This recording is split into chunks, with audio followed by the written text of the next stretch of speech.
के रूप में हर में व्यापक, हर जीव के घट में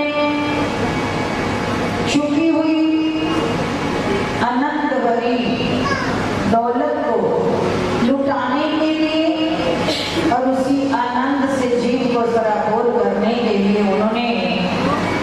भक्तों के, संतों के दिलों में बैठकर के आनंद उत्सव का नाम रख करके हम सबको आनंदित करने के लिए ये अनंत मंगल शुभ बेला जहां हम सब एकत्रित हुए हैं कि किन रूपों से हमारी जीवात्मा को आनंदित करना चाहते हैं, किस ढंग से जीव के घट में छिपे हुए आनंद को लुटाने के लिए, रास बताने के लिए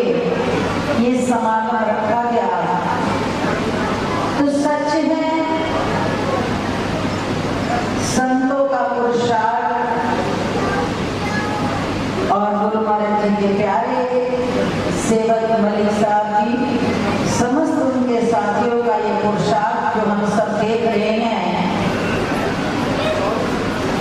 जिस खातिर हम सबको भी गुरु महाराज जी के सानिध्य में बैठ करके इस आनंद में शामिल होने का सुअवसर मिला। सच है जीवन का आनंद कहीं बाहर नहीं है। जीव जिस आनंद की खोज के लिए दौड़ रहा है वो आनंद उसके भीतर ही है, परंतु वस्तु खोई कहाँ है, ढूंढ कहाँ रहे हैं, इसी खातिर समय हाथ से निकलता चला जाता है। शब्द में आता है आनंद अंदर बह रहा तो क्यों उदास है, आनंद अंदर बह रहा तो क्यों उदास है, अचरज है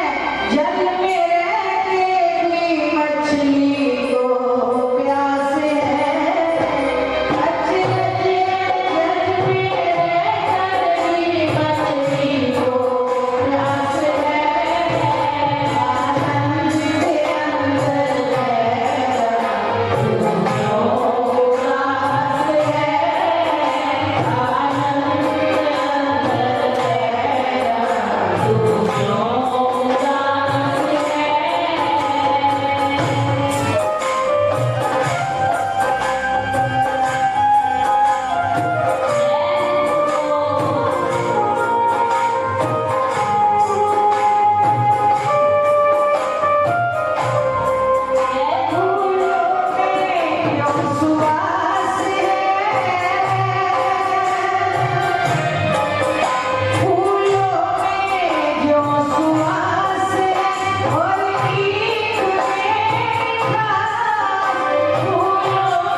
करने के लिए हम तमाम दुनिया में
आनंद के बाद कहीं भी दुनिया में किसी आनंद व्रत नहीं रह जाएंगे। इसीलिए ये समागम, ये सम्मेलन संतों के माध्यम से हम जीवों पर पहुंचाए जाते हैं। जिस खातिर ये रूहानी दरबार अद्वैत मत का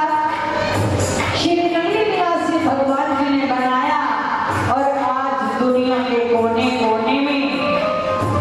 जिनके नाम का डंका बज रहा है,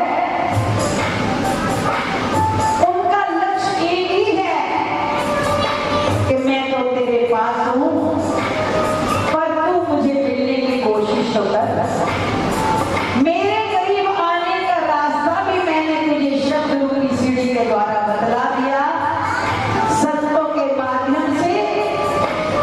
लेकिन जब तू एक कदम चलेगा तो 100 कदम आगे बढ़कर मैं स्वयं तुझे मंजिल की ओर ले जाऊंगा।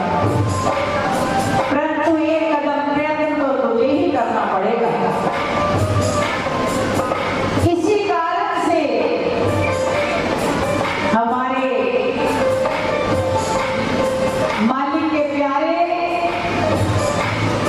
संत हमें बार बार चेताते हैं